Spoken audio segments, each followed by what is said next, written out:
Hello, my name is Dr. Elise Geither, and I'm going to talk to you a little bit today about sustained programming for international teaching assistants, or ITAs, and giving the ITAs the lead in some of this programming and making it inclusive. I'm going to talk a little bit about diversity, equity, and inclusion programming and workshops, but also about TA training and how to include the ITA voice in training programs. So let me begin by talking about diversity, equity, and inclusion, or DEI programming that happens at universities in the United States. And I'm talking from my experience. I've been working with ITAs for about 10 years at different universities. And so I've been able to see the programming that they're required to go through as graduate students, but also the training programs that were specific for ITAs. So first I'd like to talk about the DEI programs, and then I would like to discuss a little bit about how to sustain training for the ITAs so that they are getting the information they need at all different times during the semester or even over the year. And then a little bit about how my program had worked in terms of giving the ITAs the lead in creating some of the programming. So first of all, let's talk about DEI programming, which is for all students. At the university I was working at, all graduate students and undergraduate students, but I was working mostly with the graduate students, they were required to do DEI programming. And there's all sorts of programming and workshops. Universities use different programs. There's programs like Diversity 360 out there, things that are in-house programs that were created by different departments at universities. For our ITAs, because they're technically international students coming from different countries, they're multilingual, coming from different cultures. One of the things that we learned was that a lot of the DEI programming for them, and also for workers at the university as well, faculty and staff, a lot of this program was one-offs. So it happened once during your entire time at the university. It might be an hour. It might be an online program where you're completing modules. It might have been a one-day program. A lot of the material in these one-off programs is also very culture-bound. In order to participate in a lot of these workshops assume that students understand how diversity is defined in the U.S. It assumes that they understand how their university is diverse and the makeup of that university in terms of student populations, but also in terms of faculty was one thing that they often looked at. They also assumed that the students understood the makeup not only of the university, but of the city, the state, the country as well. It also assumed that students understood or had previous experience with workshops of this type. So for example, one-off workshops that had certain types of activities or icebreakers, or in one of the workshops that was offered at our university, it was a card game. Now even that card game itself can be very culture bound, because playing cards have specific cultural interpretations. So for example, an ace means something in some cultures, or a king card or a queen card and things like that.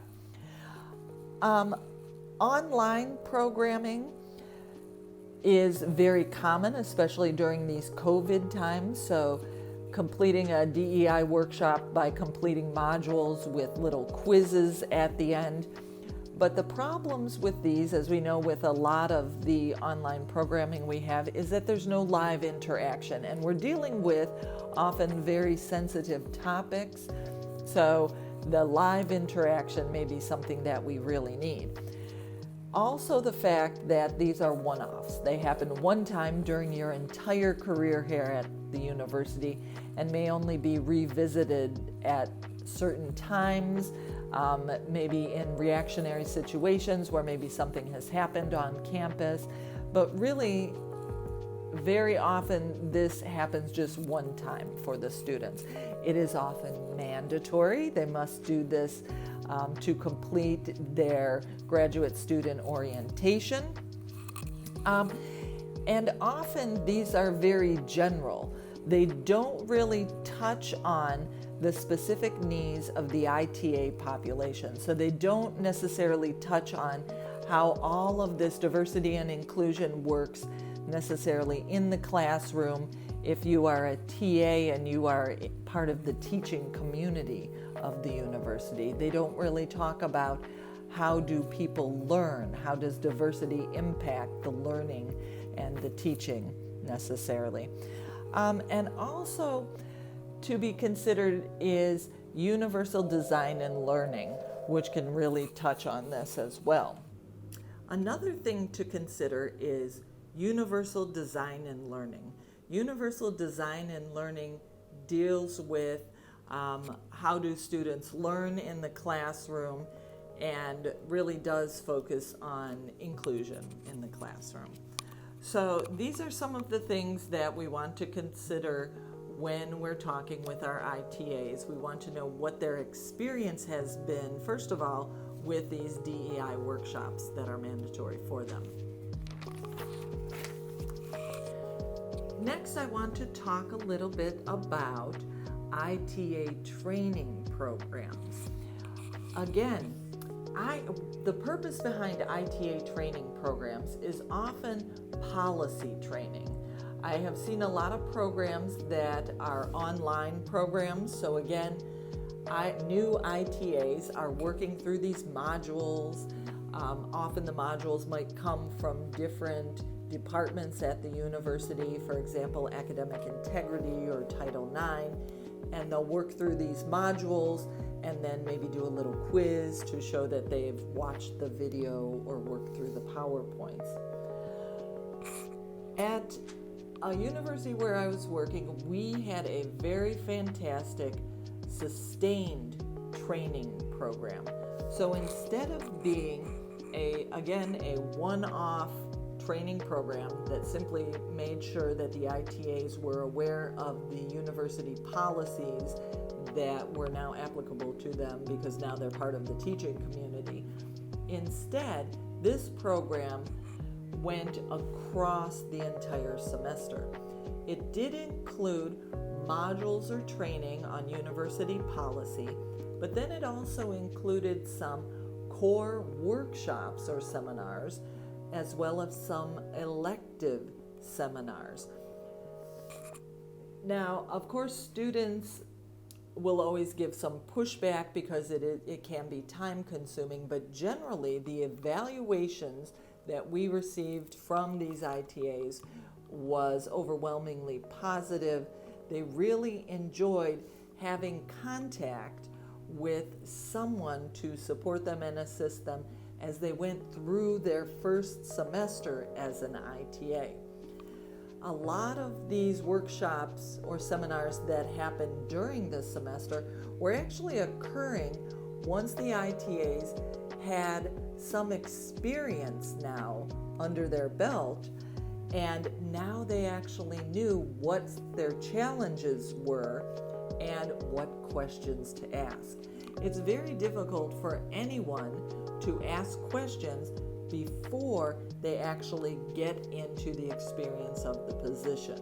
So this gave them some experience first, and now they could think about the challenges that were going on, that they were experiencing, and they had better, more robust questions for the training team. So let me give you just a couple of examples about this. One of the things that was very important to us was that we included the voice of the ITA themselves. One of the important things to us over the years was that we were able to include the voice of the ITAs and international students in our programming. one of the students came up with a fantastic way to kind of encompass what the ITAs were experiencing in terms of culture.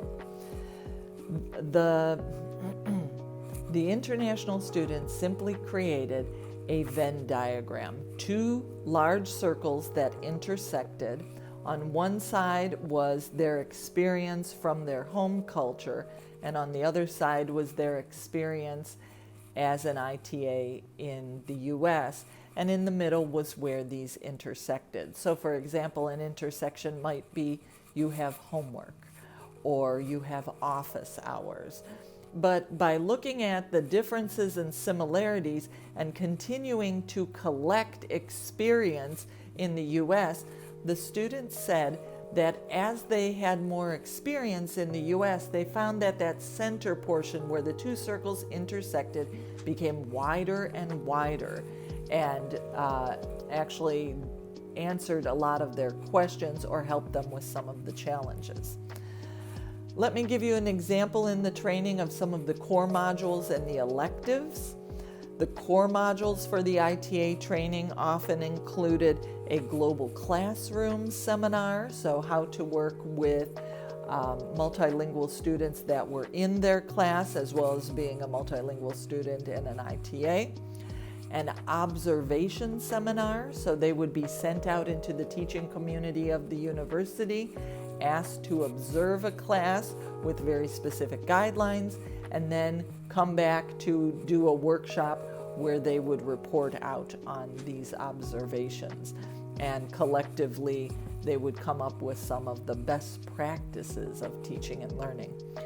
We also included some experiential learning where they would have an opportunity to work with other graduate ITAs from different programs all over the campus.